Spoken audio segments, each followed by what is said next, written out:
আসসালামু আলাইকুম এভরিওয়ান। আজকে আমি কিছু ইউনিভার্সিটির ব্যাপারে আপডেট দিব। ইউনিভার্সিটি ডেডলাইন এবং কবে অ্যাপ্লাই করতে হবে। তো অলরেডি আমরা দংয়ে ইউনিভার্সিটি ফার্স্ট রাউন্ডে অ্যাপ্লাই করেছি। তো এখন সেজং এবং কিয়াংহে ইউনিভার্সিটিতে ডেডলাইন চলছে অনগোয়িং, এবং অন্যদিকে বুসান কিয়াংসাং ইউনিভার্সিটির সেকেন্ড রাউন্ড ডেডলাইন চলতেছে। তো আপনারা এখনও যারা অ্যাপ্লাই করেননি তো চাইলে আমাদের দ্বারা অ্যাপ্লাই করতে পারেন।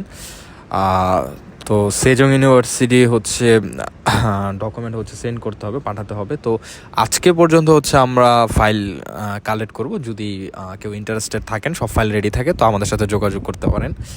আর চাইলে আপনার কিয়াংসাং এখন অ্যাপ্লাই করতে পারেন সেকেন্ড রাউন্ডে, কারণ 15ই মে পর্যন্ত অ্যাপ্লাই করতে পারবেন। আর অন্যদিকে দং ইউনিভার্সিটির সেকেন্ড রাউন্ড শুরু হবে, যেটা জুনের 3 তারিখ থেকে 19 তারিখ মধ্যে ডেডলাইন থাকবে। তো কেউ যদি সেকেন্ড রাউন্ডে ট্রাই করতে চান, সেক্ষেত্রে ট্রাই করতে পারবেন। আর দং ইউনিভার্সিটি আপনারা 100% স্কলারশিপ পাওয়ার সুযোগ থাকছে। তো কেউ যদি স্কলারশিপ জন্য অ্যাপ্লাই করতে চান, সেক্ষেত্রে দং ইউনিভার্সিটি বেস্ট অপশন হবে।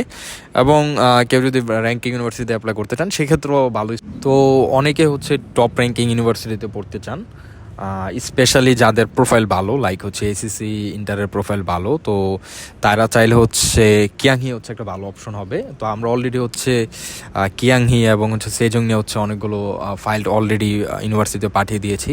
তো এখনও যারা ইন্টারেস্টেড আছেন, আজকে পর্যন্ত চাইলে যদি আপনার সব ফাইল ঠিক রেডি থাকে, সেক্ষেত্রে আমরা অ্যাপ্লাই করে দিতে পারবো। কারণ টপ র্যাঙ্কিং ইউনিভার্সিটির জন্য কিয়াংহি একটা খুব ভালো একটা অপশন, এবং খুব ভালো প্লেসে, এবং সেজংও আরেকটা অপশন। সো কেউ অ্যাপ্লাই করতে চাইলে অবশ্যই ট্রাই করতে পারেন।